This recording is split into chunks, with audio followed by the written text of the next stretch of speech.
बहुत समान रूप से कहते हैं ना, अति मानसिक लेयर, सुपर चेतन मन जो कह रहे हैं, तो इसी को गुरुदेव ने आनंदमय कोश कहा। तो विज्ञान में से ऊपर तक ले जाने की जो पूरी प्रक्रिया है, तो मानव जीवन की क्या संभावनाएं हो सकती हैं, उसका क्या स्तर हो सकता है, जो हमारी असंतुष्टि की भावना है वो कब जाकर पूर्ण होगी, यानी कि हमें पूर्णता की स्थिति तक ले जाने की जो क्रियाकलाप हैं, जो साधनाएं हैं, कैसे बन सकते हैं। अंत में गुरुदेव ने इसमें जो दिया है कि हमारी जो उच्च स्तरीय मानसिक और आत्मिक चेतना के लिए हमें अगाध संपत्ति का उत्तराधिकारी बनाया है। तो अब सबसे पहले तो समझना, तो यहाँ जो महर्षि अरविंद जी का गुरुदेव कह रहे हैं कि सबसे पहले जो मन पे आए, तो सामान्य मन हो गए हमारे, और उसके बाद जो तीसरा मन था कि सुपर चेतन, तो उसमें भी उन्होंने 5 अवस्थाएं बताई हैं। तो सबसे पहले क्या होता है, जैसे हम लोग हैं कि हमारे मन में कहीं जिज्ञासा उठती है अपने आप को जानने की, हम क्यों हैं, क्या हैं, क्यों आए हैं। तो ये सभी के मन में ये विचार नहीं उठता भैया। तो ये उच्च चेतना वाली बात होती है, उच्च मन की बात होती है कि जब हम इसके प्रति जागरूक होते हैं और हमारे इसके लिए एफर्ट करते हैं। हम सभी जानते हैं, अपनी यात्रा हम देखें तो हम सब भी कहीं ना कहीं से ढूंढते हुए, या बचपन से कुछ हमारे ऐसे विचार भावनाएं थी तो हम इस दिशा में आगे बढ़ रहे थे। तो उस जिज्ञासा को पूरा करने के लिए कुछ कुछ एफर्ट हमने लगाए, और इसके आगे यदि हमें कोई ऐसी मार्गदर्शक सत्ता मिल जाती है और हम कुछ क्रियाकलापों को करने लगते हैं, कुछ साधनों को अपनाने लगते हैं, तो हम दूसरे उस गहराई में उतरते हैं जिससे हमें शांति का अनुभव होता है, या हम अपनी शक्ति सामर्थ्य को पहचान पाते हैं। कहने का अर्थ है कि हम उस ज्ञान को प्राप्त करते हैं जो हमें आत्मानुभूति कराता है।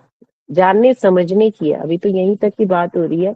और जब ये साधना के द्वारा जब तीसरा स्तर हम प्रज्ञा मानस को प्राप्त कर लेते हैं, यानी कि उस यथार्थ ज्ञान को जान लेते हैं, ये अभी ज्ञान ही चल रहा है, जान लेते हैं। सबसे पहले हमने जाना है, प्रज्ञा मानस हो जाता है कि उस सत्य और विवेक की हमारे अंदर एक समझ पैदा होती है। जैसे हम ये गुरुदेव का वांग्मय पढ़ रहे हैं और अलग अलग तरह के शास्त्रों का अध्ययन करते हैं, उपनिषदों से वो ज्ञान हमारा परिपक्व होने लगता है और हम उन क्रियाओं को अपने जीवन में उतारने भी लगते हैं। तो उस साधना के माध्यम से वो जो रहस्य है, हमारा जो ये मानव विकास का जो क्रम है, तो हम यहाँ तक कैसे पहुंचे हैं और क्या उद्देश्य है हमारे जीवन का, तो उन रहस्यों से पर्दा उठने लगता है धीरे धीरे। और हम उस यथार्थ ज्ञान, या सत्य का अर्थ वही है, ये अपने विषय में और संसार के विषय में सही सही जानकारी। बार बार बाबूजी ये लाइन बोलते हैं कि यही सत्य है, कि जो हमने माना हुआ है, जो हमारी धारणाएं हैं, विचारणाएं हैं, उनके अनुरूप नहीं, जो जिस सत्य को, मतलब यूनिवर्सल ट्रूथ जो है, जिसे कोई नकार ही नहीं सकता, उस ट्रूथ को जब हम समझ जाते हैं और फिर हम अपने उस वास्तविक आत्म स्वरूप को जानने की चेष्टा में जी जान से लग जाते हैं, तो उस अधिमानस, अभी तो अधिमानस बताया इन्होंने, चौथी अनुभूति, ये पहले हम अनुभूति करते हैं। ये पूरी विज्ञान में कोश की साधना है जिसमें हमारी अतीन्द्रिय क्षमताओं का विकास होता है। जब हम लगातार साधना करते हैं या अपना ध्येय बनाते हैं और एकाग्रता के साथ जब जुट जाते हैं हम इन क्रियाओं में, क्योंकि लक्ष्य निर्धारित करना पड़ता है इस जीवन में। सबसे पहले जैसे स्थूल रूप में तो लोग रखते हैं, कोई डॉक्टर बनना चाहता है, इंजीनियर बनना चाहता है, सांसारिक ज्ञान से आगे बढ़ते हैं, लेकिन फिर भी वो लोग भी उससे संतुष्ट नहीं हो पाते। एक स्टेज ऐसी आती है कि उनको भी लगता है कि नहीं, कुछ विशेष नहीं हुआ। तो वो जो असंतुष्टि का भाव है, तो वो यही है, ये अति मानसिक लेयर में पहुंचना और अपने आप को पूर्ण रूप से जानना, समझना और उसके लिए प्रयास करना। यानी कि जितना जो एक अंतिम स्टेज है, उस अंतिम स्टेज तक अपना विस्तार कर लेना, नर से नारायण बनना, या जिसे हम कहें कि अपनी जो सारी हमारी शुद्धताएं हैं, संकीर्णताएं हैं, जिसमें गुरुदेव ने इसको लिखा है कि कुसंस्कारों की जो धूल मिट्टी है, इसको हटाना हमारे लिए बहुत ही आवश्यक है। कि मनुष्य जन्म हमें मिला ही इसलिए है कि हम ऋषि महामानवों की श्रेणी में जाकर पहुंचे, यानी अपने आप को मानव से महामानव में परिवर्तित कर सकें। और उसके लिए जो भी हमारे ऋषि मुनियों ने एक योग साधनाओं से, यानी अपनी एकाग्रता को उन्होंने केंद्रित किया, अपनी ध्यानावस्था में, या ये कहें कि उन्होंने उसको पूर्ण रूप से जाना और फिर हमारे लिए भी कुछ टूल्स दिए। और कोई भी व्यक्ति अपने आप को उस स्तर तक कैसे ले जा सकता है, तो उन सब क्रियाओं को कैसे करें। तो ये जो साधनाएं हैं, ये चाहे पंचकोश की साधना हम कहें, चाहे हम कुंडलिनी जागरण की साधना कहें, जिसको हम कह रहे हैं उच्च स्तरीय साधनाएं, तो उच्च उच्च स्तर तक हमें लेकर जाती हैं। तो इस छोटे से चैप्टर में यही बताया है कि हमारे मन में ही है, उस विकास को प्राप्त करने की हमारी जो इच्छा है और उसकी जो अवस्थाएं हैं वो बताई है कि कैसे कैसे करके सीढ़ी बाय सीढ़ी हम चढ़ के उस स्तर को प्राप्त करेंगे। तो स्वाध्याय मनन चिंतन ये सब चल रहा है, चिंतन है, मनन है, और जो हमारी ये जिज्ञासाएं हैं, तो जिसे हम हर रोज बैठकर सुलझा रहे हैं। इसमें प्रज्ञोपनिषद में कई, प्रज्ञा पुराण में जो दूसरा इसका भाग है, उसमें गुरुदेव ने बहुत से एग्जाम्पल दिए हैं कि जितने भी महामानव हुए हैं या इस संसार में जो ऐसे व्यक्ति थे जो सामान्य से ऊंचे स्तर पर पहुंचे, तो उन्होंने अपनी उन अंदर की क्षमताओं का विकास किया। एक सामान्य जीवन जीते हुए भी उन्होंने अपने आंतरिक क्षमताओं का विकास किया और महामानव के रूप में हम सब ने उनको देखा। तो वो संभावनाओं को प्राप्त करने के लिए हमें जुटना पड़ता है, मतलब हमें उस लक्ष्य की प्राप्ति के लिए उस दिशा में आगे बढ़ना पड़ता है जिसमें हम सब कोशिश कर रहे हैं। तो उसमें क्या क्या करना पड़ेगा हमें, कि मन में जो निहित विकास की इन उच्च अवस्थाओं को प्रकट करने के लिए शारीरिक, मानसिक और व्यावहारिक परिष्कार करने की जरूरत पड़ती है। मतलब खाली ज्ञान से काम नहीं चलता इसमें, उसे हमें अपने कर्म में उतारना पड़ता है। जो हमसे चीज कही गई है, जो बताई जा रही है वो चीजें, कि हमारे गुण कर्म स्वभाव में एक रूपता होनी चाहिए, हमारी कथनी करनी एक समान होनी चाहिए, हमारा चरित्र चिंतन व्यवहार सज्जनता का, इसमें गुरुदेव ने लिखा है ये जो सारे शब्द हैं जो कल आ रहा था, आत्म निरीक्षण, आत्म सुधार, आत्म निर्माण और आत्म विकास। तो जो एक सामान्य व्यक्ति होता है उसका उद्देश्य क्या रहता है, कि अपने आप को जब शरीर भाव में रहने का जो हम क्या देखें, क्या आवरण है, क्या कषाय कलमस है, क्योंकि वो अपनी व्यक्तिगत जो उसका स्वरूप है, इस शरीर के माध्यम से जो उसकी पहचान है, उसको स्थापित करने में लगा रहता है, उसकी प्रतिष्ठा के लिए काम करता रहता है, उसके सुख साधनों के लिए जुटा रहता है। लेकिन जब ये साधना वाली भूमि में, मनोभूमि में जब वो जाता है, तो सबसे पहले उन्होंने कहा कि आत्म सुधार।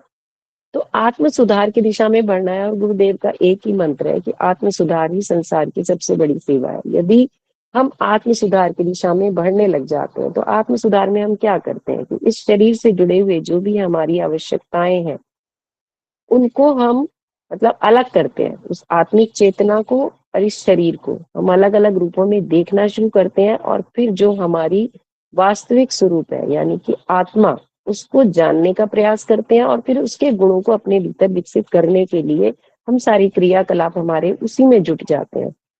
तो जो ये है आत्म सुधार, तो उसमें हम क्या अपनाते हैं कि जो भी हम पहले देखते हैं कि स्वार्थ कहाँ कहाँ था हमारा, अब स्वार्थ किससे जुड़ा हुआ है, हमारे इससे शरीर भाव से जुड़ा हुआ है। स्वार्थ किसके लिए करते हैं हम, अपने शरीर को साधनों से आराम पहुंचाने के लिए, अपनी इंद्रियों के सुखों को पाने के लिए, विषय वासनाओं में लिप्त रहने के लिए। तो ये किससे जुड़े हुए स्वार्थ है, हमारे शरीर से जुड़े हुए स्वार्थ है। और जब हमें आत्मा समझ में आ जाती है कि आत्मा इससे बिल्कुल अलग है, वो एक चेतना का स्तर है, और उसका विकास किस स्तर तक किया जा सकता है, तो वो दिखाई नहीं दे रहा। लेकिन जो मनोभूमि है हमारी, क्योंकि मन भी हमें दिखता नहीं है, लेकिन उसकी जो क्षमताएं हैं या हम उसकी पावर को सब समझते हैं, मन के अनुरूप ही हमारे क्रियाकलाप चलते हैं। अब हम उसको, मन को कौन सी दिशा दें कि हम इस प्रेय पथ पर नहीं, श्रेय पथ पर आगे बढ़े। तो आत्म सुधार में ही वो सब कुछ आ रहा है कि सबसे पहले हम आत्म निरीक्षण करना प्रारंभ करते हैं, उनको ढूंढते हैं। तो जो ये हमारे अंदर एषणाएं हैं चार, जो होती है ना, पुत्रेषणा और लोकेशना, चार एषणाएं बताई गई हैं। तो इन एषणाओं से बाहर निकलने का प्रयास हम करते हैं। तो उसमें हम अपने इस स्वरूप को भूल जाते हैं और अपने आत्म स्वरूप को याद रखते हैं, और उन साधनाओं में निरंतर जुटकर अगर हम प्रयास करें, तो हम एक दिन जरूर उस लक्ष्य को प्राप्त कर लेंगे, यानी नर से नारायण बनने की, उस ईश्वरीय सत्ता के साथ जो सायुज्यता है उसको अनुभव कर सकते हैं, प्राप्त कर सकते हैं। तो इसके लिए बहुत सारे उदाहरण दिए। एक वो जो कहा है ना कि टकसाल, महामानवों के निर्माण की टकसाल, एक इसमें एक उदाहरण मैं आपको बताती हूँ कि नरेंद्र के विषय में ये हमारे परमहंस जी ने कह रहे हैं कि नरेंद्र संन्यास लेकर विवेकानंद बन चुके थे, तो परमहंस जी ने उपासना साधना कराई पर समाधि तक ले जाकर रोक दिया। मतलब जब वो स्थिति उनकी प्राप्त हो गई, उन्होंने अपनी आत्मा को जान लिया और समाधि स्तर तक वो पहुंच गए, यानी जो ये कहा गया ना लास्ट में कि उस सत्य से अवगत हो जाते हैं और उस सायुज्यता का अनुभव करने लगते हैं, तो उन्हें कहा कि अब तुम्हें लोक सेवा का कार्य करना है। तो विवेकानंद जी ने पूछा कि लोक सेवा करानी थी तो इतना समय व्यक्तिगत साधना में क्यों लगवा दिया। तो परमहंस जी ने उत्तर दिया उन्हें कि आत्म साधना के बिना लोक साधना नहीं, जो बना ही नहीं वो बनाएगा क्या, और जो नया नहीं बनाया तो स्वयं बनने का क्या लाभ। ये प्रज्ञा पुराण में गुरुदेव ने इसका वर्णन किया है और विवेकानंद जी ने इस मंत्र को सदा याद रखा। तो यही हमारी आत्मनिर्माण की प्रक्रिया है कि हम पहले अपने आप को बना लें और फिर लोक कल्याण या आत्म कल्याण हो गया तो फिर लोक कल्याण में तो लगेगा ही लगेगा मनुष्य। और फिर उससे जो मतलब वही जो तृप्ति तुष्टि शांति हमें मिलती है, वही हमारे जीवन को पूर्णता तक लेकर जाती है और फिर हम थकते नहीं है। और दिन रात जो कहते रहते ना, एक एग्जाम्पल कई बार बाबूजी देते हैं कि जो स्वर्ग में जो लोक सेवी होते हैं उनके लिए जो मतलब स्वर्ग की सुख उनको नहीं चाहिए, वो लोक सेवा में वो उस अनुभव को लेते रहते हैं। जैसे गुरुदेव ने भी कहा था, हम अपने गुरुदेव का उदाहरण ले सकते हैं कि वो लोग देखने में साधारण लगते हैं लेकिन जो उनकी आंतरिक क्षमताएं हैं, जो उनकी पावर्स है, वो इतनी ज्यादा होती हैं कि एक तो वही ब्राह्मणोचित जीवन वो जीते हैं। तो विवेकानंद जी ने इस मंत्र को सदा याद रखा। तो जो कह रहे हैं कि सन्यासियों को उपासना और सेवा साधना का संयुक्त पाठ्यक्रम ही दिया जाता रहा है और लोक साधना किसी भी योग साधना से कम नहीं है। इसीलिए गुरुदेव ने प्रारंभ से ही हमें जो 1 घंटा लोक कल्याण के लिए निकालने के लिए जो हमसे समय दान मांगा, अंशदान मांगा, तो गुरुदेव ने इतना अधिक तप किया और इतने छोटे छोटे सूत्रों में जो हमारी ये गायत्री लेखन की जो कॉपी मिलती है उसके पीछे सब लिखा हुआ है, एक एक चीज लिखी हुई है, क्या उद्देश्य है, मतलब बहुत सामान्य शब्दों में भी उन्होंने हमें समझा दिया है। जैसे कि 18 सूत्र दे दिए कि आने वाले समय में वही संविधान बनेगा, उसी पर सभी को चलना पड़ेगा, तो उसके अनुसार भी हम अपने जीवन को ढाल सकते हैं। अपने जीवन में हम उन गुणों को लेकर आ जाएं और ये समझदारी, ईमानदारी, जिम्मेदारी और बहादुरी, इसमें एक चीज कल आ रही थी भैया कि हम ईमानदार भी बन जाते हैं और समझदार भी बन जाते हैं, अपने कर्तव्यों का पालन भी कर लेते हैं, लेकिन कहीं ना कहीं बहादुरी की कमी रहती है, हम समाज के साथ लड़ने की क्षमता नहीं जुटा पाते हैं। आज क्योंकि सभी पढ़े लिखे हैं, उस सज्जन व्यवहार को भी बहुत लोग कर रहे हैं, लेकिन कहीं ना कहीं अनीति से लड़ने की क्षमता नहीं है या सच को सच कहने की क्षमता लोगों के अंदर नहीं है। और यही कारण है कि जो जिस सिस्टम को हम कोसते रहते हैं, तो वो जो सिस्टम है, वो सिस्टम ऐसा बन क्यों गया, क्योंकि हम लोगों ने अनीति का विरोध करना बंद कर दिया।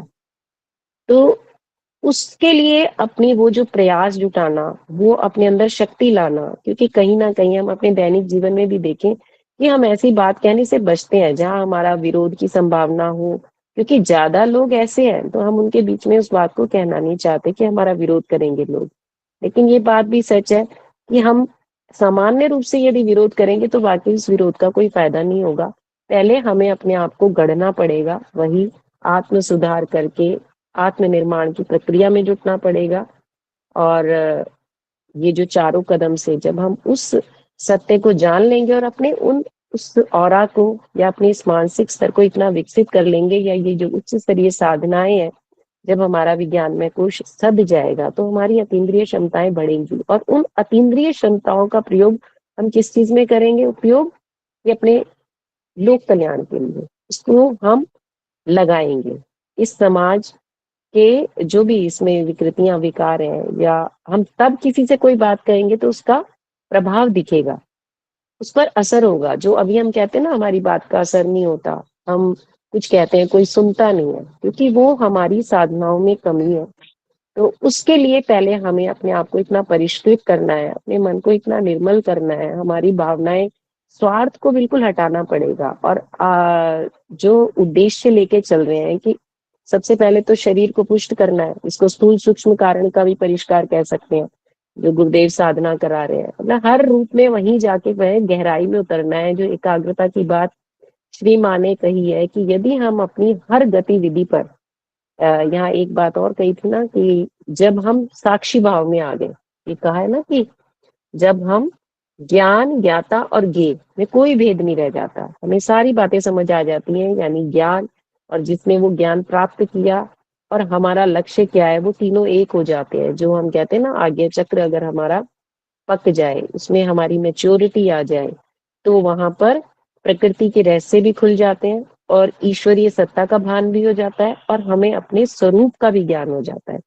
तो जब ये स्थिति बनती है वो साक्षी भाव होता है, जब हम अपनी एक एक एक्टिविटी पर एक आंतरिक नेत्रों से देखते रहते हैं और समझते रहते हैं। और फिर लास्ट स्टेज तो वही है कि जब वहां पर अद्वैत की भावना आ जाती है, जो अति मानस कहा है कि वो कौन सी होती है कि हमारी संयुजता, जिसको हम विलयन विसर्जन करते हैं ना, कि हम और ईश्वर में कोई भेद नहीं रह जाता और हमें समझ में आता है उसकी हर क्रियाकलाप, उसकी हर एक्टिविटी में हमारा कोई प्रश्न नहीं रहता। हमें समझ आता है कि यहाँ जो कुछ भी हो रहा है वो बिल्कुल ठीक हो रहा है और ईश्वर के जैसा कोई नहीं है। उसने जो रचना की है तो उसमें अपनी बुद्धि लगना खत्म हो जाती है, बस हम एक रूप हो जाते हैं। और उसकी जिसको कहते हैं ना हर हाल मस्त रहने की स्थिति, कि हम उन्हीं की इच्छा में जब अपनी इच्छा को भूल देते हैं, क्योंकि एक एक चीज हमें समझ में आ जाती है, उस सत्य का साक्षात्कार हम कर लेते हैं, या कहें कि आत्म साक्षात्कार की स्थिति प्राप्त करने के बाद ही ऐसी स्थिति बनती है। लेकिन ये विकास के क्रम है। मानवीय जीवन की जो असीम संभावनाएं हैं, जो विलक्षणताएं हैं हमें जो दी है ईश्वर ने, इस शरीर के अंदर जितने भी उपकरण लगा के दिए हैं, जिस पर हमने ताला लगा हुआ है और उसको खोलना है, जो चक्र जागरण की प्रक्रिया है या चक्र भेदन की है या उन विचार मान्यताओं को बदलने की है, तो उसी दिशा में हम सब आगे बढ़ रहे हैं। और सारा इसमें बताया है कि हम उन साधनाओं को जरूर अपनाएं, अपने जीवन को उस दिशा में प्रेरित करें। और स्टार्टिंग यहीं से करनी है कि जो ये सूत्र छोटे छोटे दिए हैं, ये ईश्वर के ईश्वरीय अनुशासन को अपने जीवन में उतारेंगे। उसके बाद शरीर को भगवान का मंदिर मानकर, तो शरीर को भगवान का मंदिर इसीलिए मानना है क्योंकि क्रियाकलाप होंगे सब इसी शरीर के माध्यम से। चाहे हम उस लेयर में पहुंचेंगे, निराकार में जाएंगे इस शरीर के रहते हुए, क्योंकि जब हम उस आत्मानुभूति योग को भी करते हैं तो शरीर हमारे साथ ही रहता है और हम इससे अलग करने की प्रक्रिया को देखते हैं। मतलब सृष्टि क्रम को पहले समझते हैं और फिर हम दोबारा से वहीं जाते हैं, जो है ना कि मूलाधार से सहस्त्रार और सहस्त्रार से मूलाधार की प्रक्रिया को समझना। तो अभी तो हम मूलाधार संसार में है, अब संसार से हम सहस्त्रार तक कैसे पहुंचे, ईश्वर तक हमारी क्या पहुंच बने, तो क्या साधना क्रम हमें अपनाने हैं। तो अमन भैया जैसे बताते हैं कि सब कुछ गुरुदेव की इच्छा से हो रहा है, हम सब उन साधनाओं को भी अपने जीवन का अंग बना रहे हैं और हमने वो जीवनचर्या अपना रहे हैं, वो दिनचर्या अपना रहे हैं। अपने उसी व्यस्त समय से हमने उन इस दिनचर्या में सब जुट भी रहे हैं और पूरे मनोयोग के साथ। तो ये साधारण लोग नहीं है, ये सब उच्च मन वाले स्थिति के लोग हैं और सबकी इच्छा नर से नारायण बनने की है, अपनी शुद्धताओं को संकीर्णताओं को हटाकर पूर्ण विकसित होने की भावना की है। तो भैया मैं इसी से अपनी बात को समाप्त करना चाहूंगी और सभी इस पर चर्चा करें। और जहां जहां डाउट्स हैं तो हमारे बहुत से वरिष्ठ हैं हमारे बीच में, तो बहुत से एग्जाम्पल दिए हैं कि किस प्रकार ये प्रश्न भी उठता है कि भाई लोक हित से क्या सुख मिलता होगा।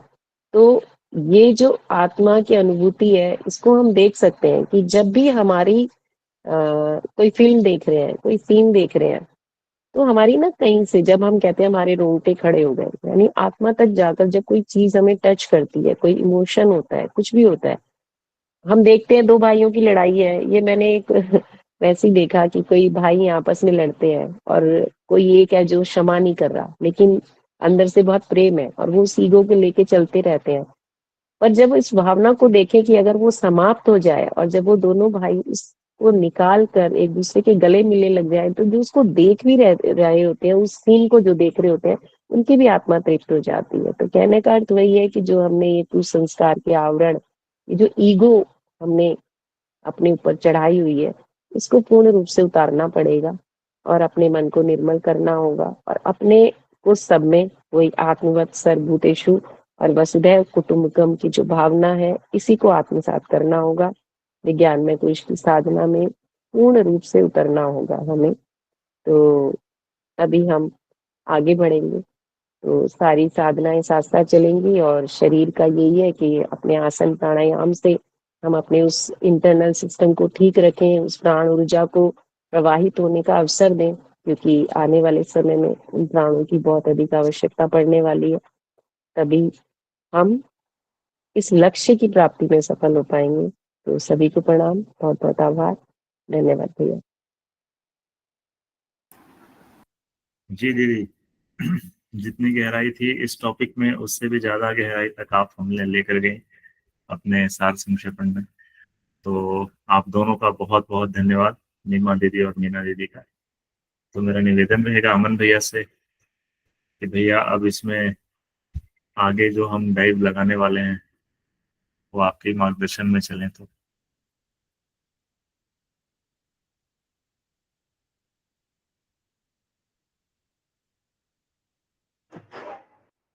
क्या जी, बहुत बहुत आभार आदरणीय मीना दीदी को और नीमा दीदी को। ये चैप्टर में जितनी गहराई है, वास्तव में भैया ने बिल्कुल सही कहा है कि उससे भी अधिक गहराई में दीदी इसको लेके गई हैं। तो चैप्टर तो बहुत छोटा है लेकिन बातें बहुत गहरी की कही हुई हैं इसमें। तो जब हम इसे पढ़ रहे थे तो एक हमें गायत्री महाविज्ञान के कुछ सूत्रों का ध्यान आ रहा था, जो इसमें कहा गया है। स्वामी जो महर्षि अरविंद ने हर एक बात को बड़े उच्च स्तर से कहा है। हो सकता है सामान्य मनुष्य की समझ में वो बातें ना आए, लेकिन गुरुदेव ने बड़ा ही इसको सरलीकरण करके इसको बताने का प्रयास किया है। जो गायत्री के हमारे 9 पदों की व्याख्या की गई है। गायत्री का मूर्तिमान प्रतिमा यज्ञोपवीत गायत्री महाविज्ञान भाग 1 में, उसमें सबसे पहले ओंकार की और भू भुव स्वः विहारतियों की उसमें बात कही गई है। और वहां पर ओम की व्याख्या करते हुए ये कहा है कि परमात्मा सर्वत्र सर्वत्र समस्त प्राणियों में व्याप्त है।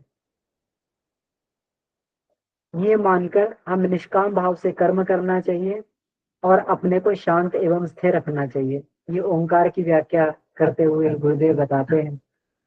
फिर इसके बाद भूपद की व्याख्या की गई है। ये शरीर एक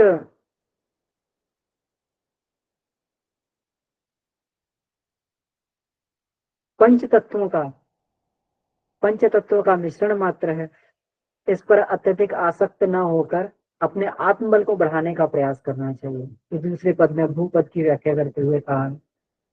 भुवा पद में गुरुदेव बताते हैं कि जो व्यक्ति पापों से बचकर रहता है वह दिव्यत्व को प्राप्त करता है। और स्वपद की व्याख्या करते हुए गुरुदेव ने कहा है कि सत्य द्वारा विवेक द्वारा शुद्ध हुई बुद्धि से सत्य को जानने का प्रयास करना चाहिए। विवेक के द्वारा शुद्ध हुई बुद्धि से सत्य को जानने का प्रयास करना चाहिए। अपने को तथा औरों को संयम और त्याग के मार्ग पर आगे बढ़ने की शिक्षा देनी चाहिए। मतलब जब व्यक्ति का विवेक जग जाए, है ना, विवेक जो बुद्धि की उच्चतम अवस्था है, तो वो विवेक जग जाता है। जब बुद्धि प्योरीफाई हो जाती है, व्यक्ति को क्या काम करना चाहिए? सबसे पहले सत्य को जानने का प्रयास करना चाहिए कि संसार का सत्य क्या है, तत्व ज्ञान क्या है। और उस सत्य को जानने के बाद में फिर आगे का काम क्या करना चाहिए, अपनों को और दूसरों को संयम और त्याग के मार्ग पर आगे बढ़ने की शिक्षा देनी चाहिए, ये काम करना चाहिए। इसका मतलब जैसे व्यक्ति को सत्य समझ में आए, और सारे महापुरुषों ने यही किया। उन्होंने जैसे समझ में आया कि कहते ना कि ईशावास्यम इदम सर्वम यत् किंचन जगत्याम जगत, कि जिस दिन ईश्वर इस संसार के कण कण में दिखाई दे जाता है तब क्या रहता, तीन तत्याम भुज्यता, है ना, तीन तत्याम भुज्यता माँ कृता किम स्वेदनम। तो फिर व्यक्ति जो है सारा कुछ ईश्वर का प्रसाद, ईश्वर का मान के भी प्रसाद रूप में ही ग्रहण करता है, जितने से उसका काम चल जाए। प्रसाद कितना होता है, हम 1 किलो लड्डू चढ़ाते हैं तो उसमें से आधा लड्डू प्रसाद के रूप में हमारे हिस्से में पड़ता होगा, तो वो प्रसाद होता है। उतना ही लेकर और उसी में संतोष करना चाहिए, लोभ नहीं करना चाहिए, क्योंकि परमात्मा का सारा दिया, सबका सब दिया हुआ है। तो यही बात जो इसमें ये कही गई है कि तीसरा स्तर प्रज्ञा मानस का है, मतलब प्रज्ञा मानस का। और उसी तीसरी विद्यार्थी गुरुदेव ने भी स्व का ये कहा, स्व की व्याख्या करते हुए त्रिपदा गायत्री के तीसरे पद की स्व की व्याख्या करते हुए कहा कि सब की प्रज्ञा, बुद्धि, विवेक के जागने के बाद सत्य को जानने का प्रयास करना चाहिए। अब इसमें यहाँ पर कहा, यहाँ ज्ञान ज्ञाता और ज्ञेय में कोई भेद नहीं रहता है।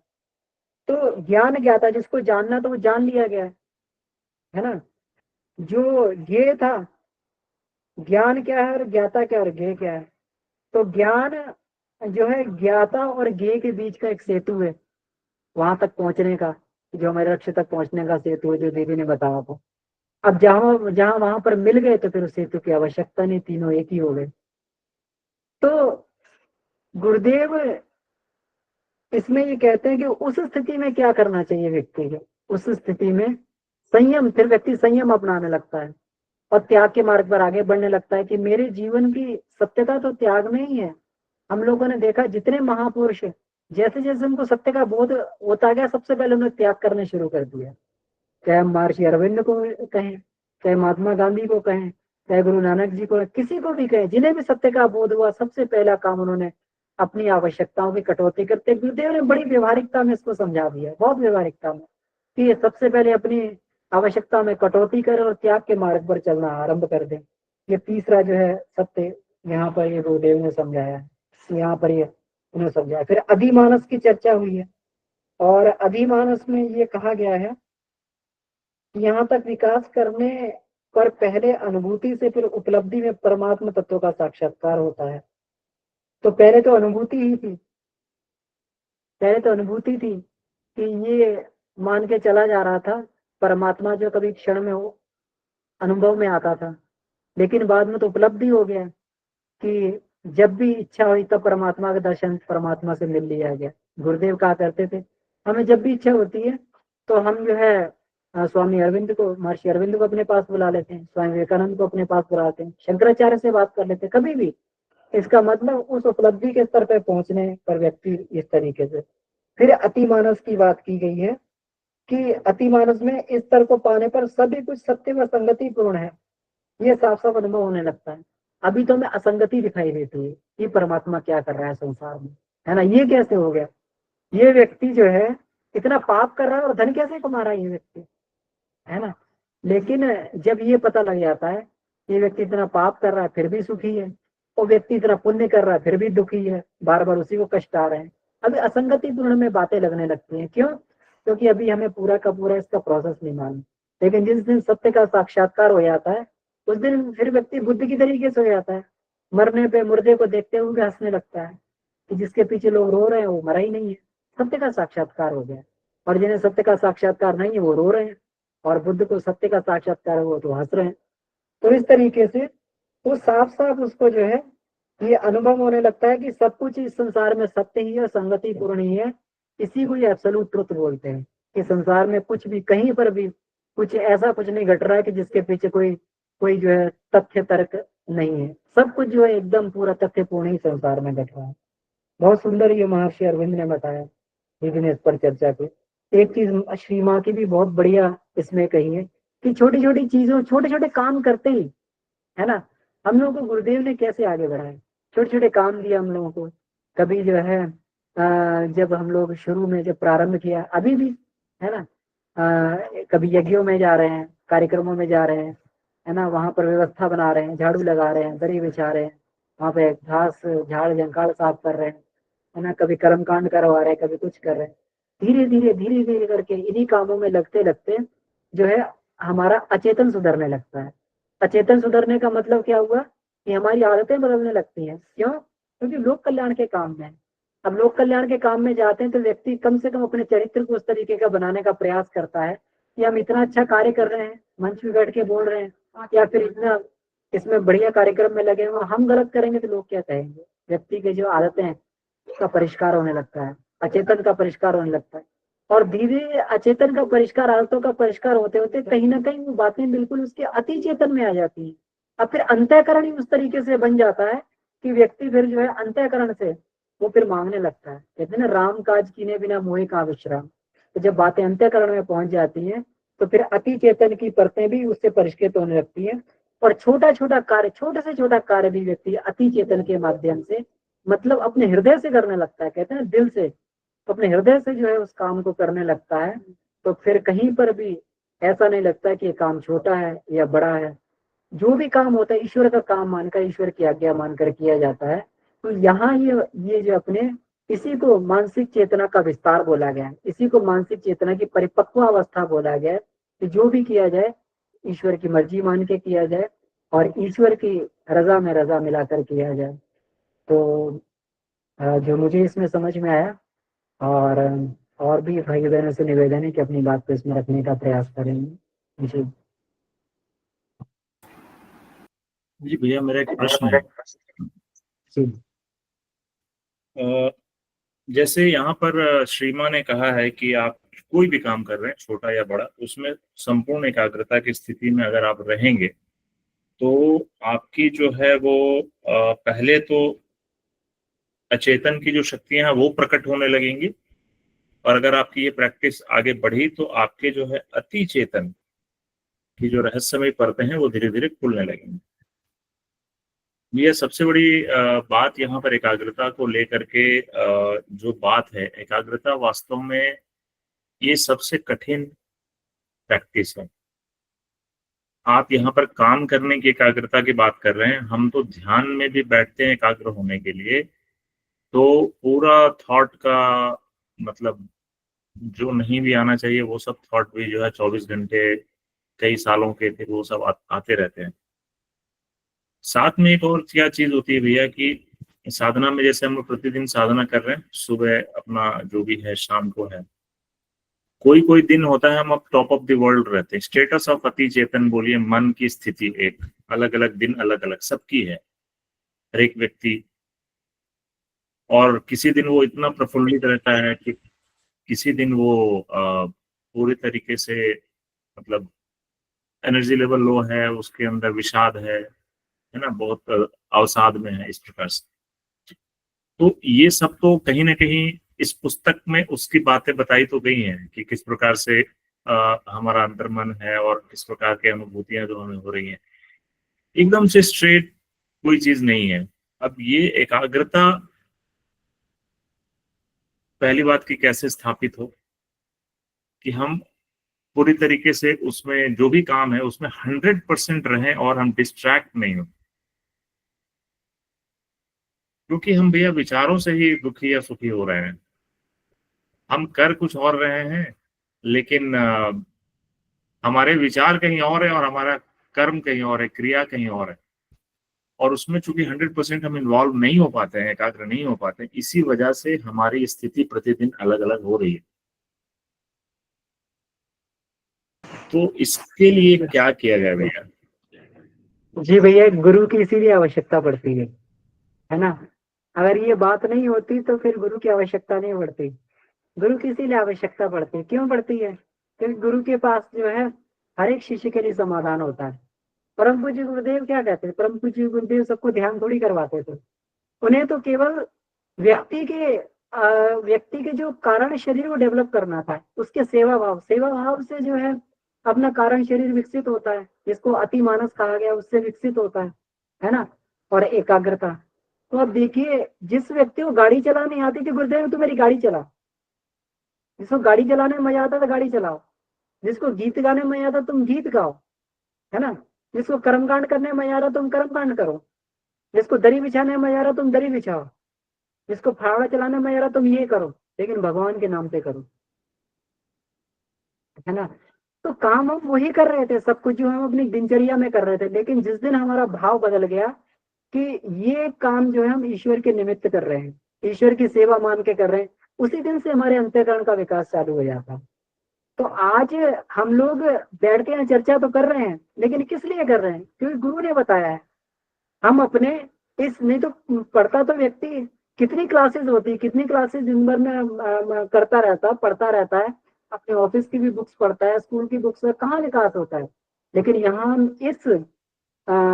इस धारणा के साथ में बैठे हुए हैं कि इससे गुरु की बात को सुनकर हमारा जो है, हमें आत्मज्ञान होगा, हमारे अंतःकरण का विकास होगा, भाव बदल जाते हैं। तो जब हम गुरु की शरण में जाते हैं तो गुरु कार्य में लगा जाता है, तो हम वास्तव में गुरु का कार्य नहीं करते, हम अपना कार्य करते हैं। गुरु केवल हमें सुविधा दे देता है कि हमें जो भी आता है उसी के माध्यम से हम अपना विकास कर लें, ये सुविधा गुरु दे देता है। ये जो है गुरु का ये होता है। तो एकाग्रता, अब जिस भी काम में हमें बढ़िया लग रहा है उसमें अपने आप एकाग्रता बन जाएगी। हो सकता है कि मुझे जैसे हो सकता है कि मुझे गाड़ी नहीं चलानी आती, तो गाड़ी चलाने में मेरी एकाग्रता ना बने, है ना। हो सकता है कि मेरा जो है एकाग्रता किसी और चीज में बनती है, तो मैं वो काम कर रहा हूँ, है ना। और उसमें मेरा एक भाव जो है, ये किस लिए कर रहा हूँ, मैं अपने इष्ट के लिए कर रहा हूँ। जो गुरुदेव का ड्राइवर था वो ये नहीं करता था, कहता था कि मैं ये सिंपल ड्राइविंग कर रहा हूँ, वो कहता था मैं अपने गुरु के लिए गाड़ी चला रहा हूँ, है ना। तो तो वहां पर लेकिन भाव भैया ये आ जो जाता है। गुरु कार्य है या ये इसमें नहीं है, मतलब ईश्वरीय कार्य में नहीं है, जो व्यक्तिगत कार्यों में है, सामाजिक कार्यों में है, प्रोफेशनल वर्क में है, पारिवारिक कार्यों में है, तो हम तो बहुत सारे लोगों से घिरे रहते हैं और बहुत सारे सिचुएशंस में रहते हैं, प्लस हमारी अपनी भी एक अंदर की भावना वो सब होती है। तो ये तो ठीक है कि चलिए ईश्वरीय कार्य है, तो उसमें तो हमें हमारे कारण शरीर का परिष्कार हो रहा है, लेकिन जब कार्य ईश्वरीय नहीं है तब क्या स्थिति है भाई? भैया इस संसार में कोई भी ऐसा कार्य नहीं है जो ईश्वरीय नहीं है। बात है कि हम किससे अपनी ट्यूनिंग है उस कार्य को करते हुए कितने कार्यों से हम अपने जो है उसकी ट्यूनिंग भगवान के साथ में बैठा पाते हैं, है ना। हम संगति बैठा पाते हैं। इस संसार में कोई भी कार्य जो बिना ईश्वर की इच्छा के नहीं होता है।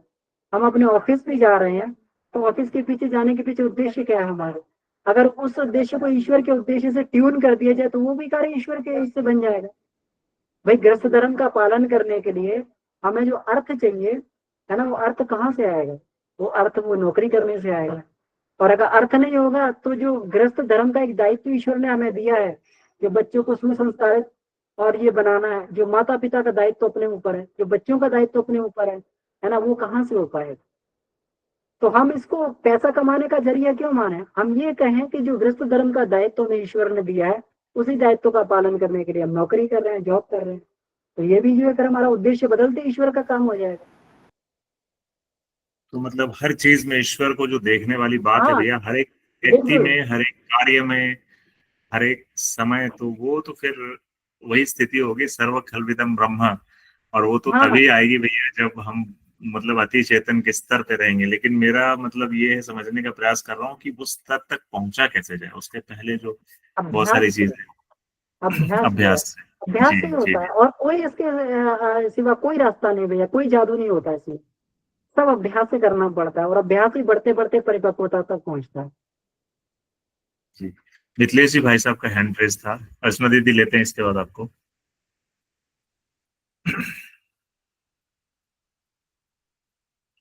हाँ, आप सभी को नमस्कार। प्रणाम भैया। प्रणाम। मैं क्षमा चाहूंगा कि थोड़े दिन का अति व्यस्तता के नाते मुझे इस प्रेसिडेंट बना दिया एसोसिएशन का, इसलिए तो आज जुड़ नहीं पाया था। तो व्यस्तता था, 3-4 दिन बीच बीच से जुड़ता था मध्याह्न में। तो बस इसमें जैसे कुछ को अपने जो वैज्ञानिक बुद्धि से समझने की कोशिश जो करता हूँ, उस पर प्रकाश डालने की कोशिश करूंगा मैं अपने अल्प बुद्धि से। पहला, अमन भैया ने कहा आत्म संयम और त्याग, 2 बातें आई थी। तो प्रश्न ये उठता है कि आत्म संयम क्यों जरूरी है, आत्म संयम के बाद से ही त्याग क्यों होता है, कि त्याग के बाद आत्म संयम आता है। तो मैंने कहीं पढ़ा था कि what is character, character is nothing but the conservation of energy. तो आत्म संयम जो होता है वो कंजर्वेशन ऑफ एनर्जी करता है। जब एनर्जी, ऊर्जा का जब आप कंजर्वेशन एनर्जी जब करेंगे, तो उसके असर ऊर्जा का स्तर ऊंचा होगा, तो मैनिफेस्ट करेगा, वो अपने आप को कहीं व्यक्त करेगा, और वह व्यक्त आपको त्याग के माध्यम में होना चाहिए।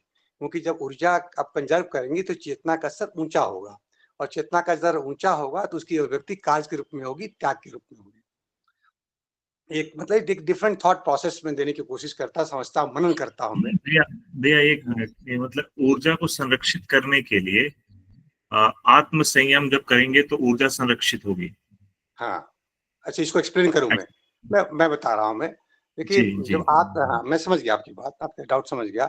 आप संयम जब करते हैं तो आप, हमारा ऊर्जा का क्षय कैसे होता है, यहाँ पर जब ऊर्जा की क्षय की बात कर रहा हूं मैं, तो मैं साइकिक एनर्जी की बात कर रहा हूँ, मानसिक ऊर्जा की बात कर रहा हूँ मैं, ठीक है।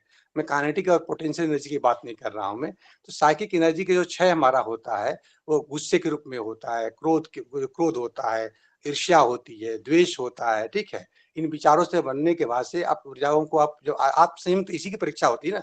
आप संयम का मतलब क्या है कि हमको जो इच्छा है उसको विरुद्ध काम करते हुए इसको अपने को सेल्फ रिस्ट्रेंट करें, सेल्फ कंस्ट्रेंट करें। और जब सेल्फ कंस्ट्रेंट करते हैं तो हमारा जो डिसिपेशन ऑफ एनर्जी होती है, साइकिक एनर्जी, वो रुकती है। और जब साइकिक एनर्जी रुकेगी, जो निश्चित होता है, तो आपका मानसिक का ऊपर उन्नयन होगा। और जब मानसिक स्तर ऊंचा होगा तो उसकी परिणति किस रूप में होगी, कार्य के रूप में परिणति होगी, सामाजिक कार्य के रूप में परिणत होगी। तो ये तो मेरा अपना मतलब, आप सही में त्याग की बात रही। त्याग का मतलब क्या है कि आपने जो एक्वायर किया है उसको रिलिंक्विश कर रहे हैं, और रिलिंक्विश इसलिए कर रहे हैं कि उसका आप मैनिफेस्टेशन समझ रहे हैं कि इसकी उपयोगिता समाज के लिए होनी चाहिए, मेरे व्यक्तित्व के लिए नहीं होनी चाहिए। तो आपके विचार उच्च होते रहते हैं। तो आप किसी के चरित्र की परिभाषा कैसे करते हैं? चरित्र क्या है? Character of conservation of energy है। जो आदमी चरित्रवान है उसने अपनी एनर्जी को पूरा कंजर्व किया हुआ है और उसको मैनिफेस्ट करता रहता है। वह, ये मेरा अपना दृष्टिकोण है। आप में रिजर्वेशन तो नहीं, ये आपका बिल्कुल सही है। और मैं थोड़ा सा मतलब यही बस समझना चाह रहा हूँ कि आत्म संयम करने के लिए हमें संघर्ष करना पड़ता है। ये स्वाभाविक प्रवृत्ति हमारी है नहीं। और जहाँ संघर्ष होगा वहां तो ऊर्जा का क्षय होगा, कंजर्वेशन कैसे होगा? तो मान लीजिए कि मेरी प्रवृत्ति है कि मेरी एक आदत है 50 सालों की, 40 सालों की, और मुझे अब उसको कहा जा रहा है कि मैं उसको संयमित करूं, उससे अपने आप को बाहर निकालूं। तो मेरे लिए एक स्ट्रगल शुरू होगा। तो जब मैं वो स्ट्रगल करूंगा तो मेरा अपने आप से, तो उसमें मेरी ऊर्जा क्षय होगी।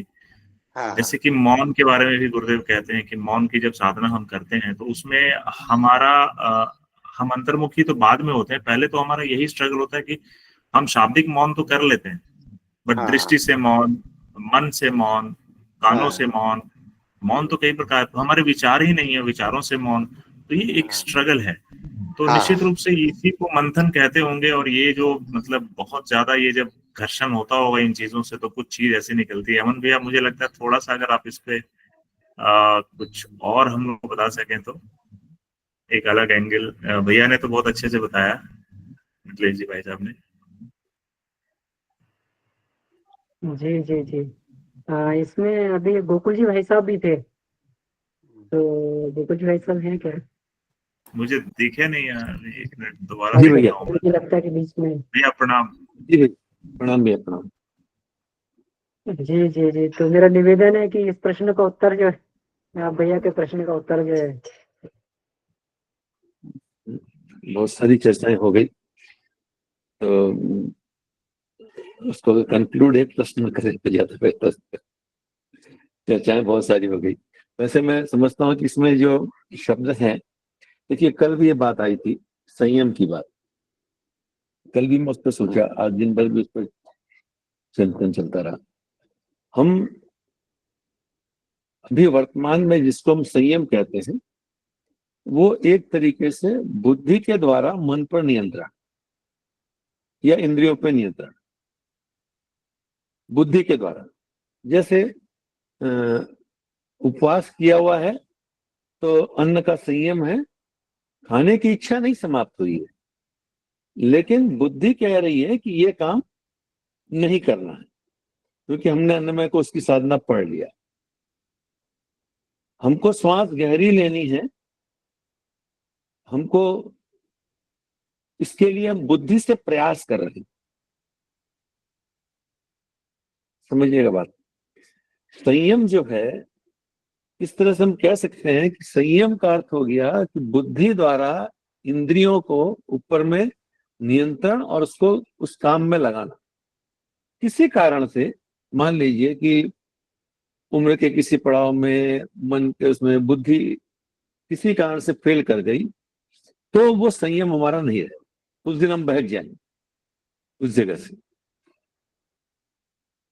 चाहे वो किसी भी इंद्रिय की बात पे हो।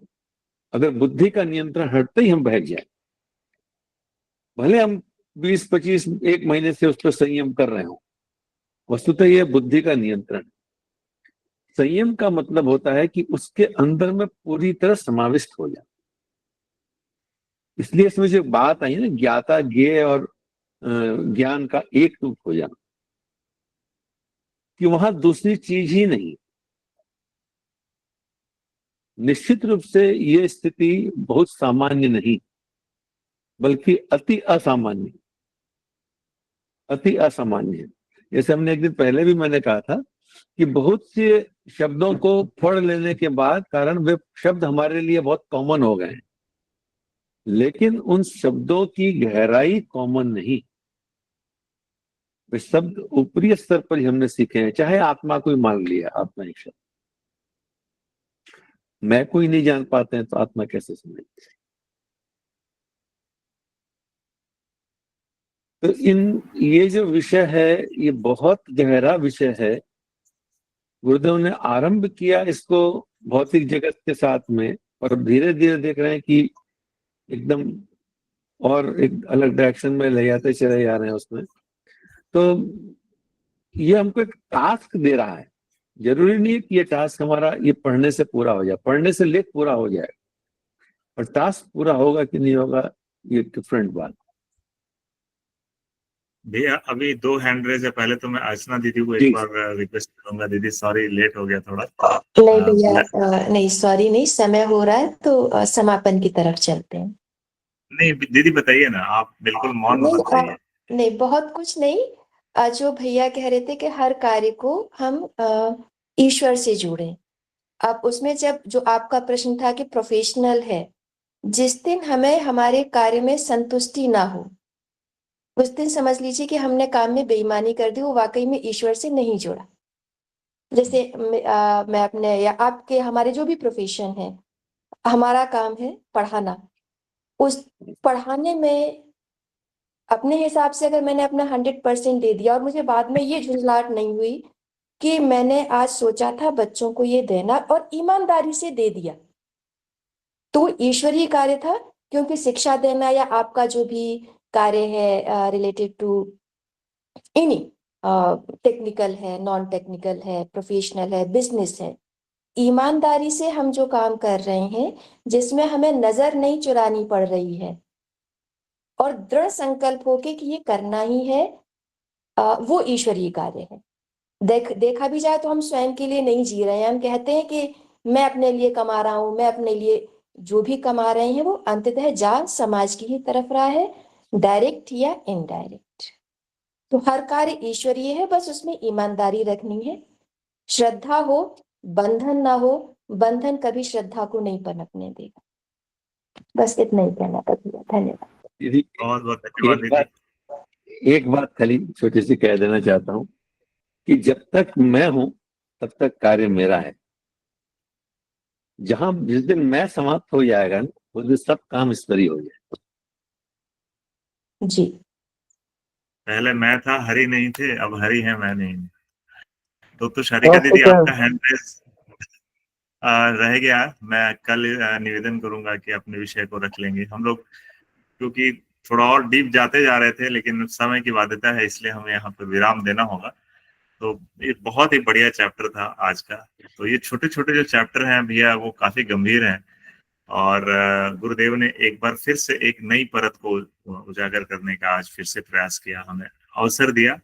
और उनकी लेखनी तो कई वर्षों दशकों पहले ये बात कह चुकी है, जिसे आज हम सुलझाने का प्रयास कर रहे हैं। तो हमें एक दिन सफलता मिले, ऐसी प्रार्थना ईश्वर से करते हैं। तो आइए अपने आत्मा के उत्कर्ष के लिए ईश्वर से प्रार्थना करते हैं। ओम असतो मा सद्गमय, ओम तमसो मा ज्योतिर्गमय, ओम मृत्योर्मामृतं गमय, ओम शांति शांति शांति। समाप्त।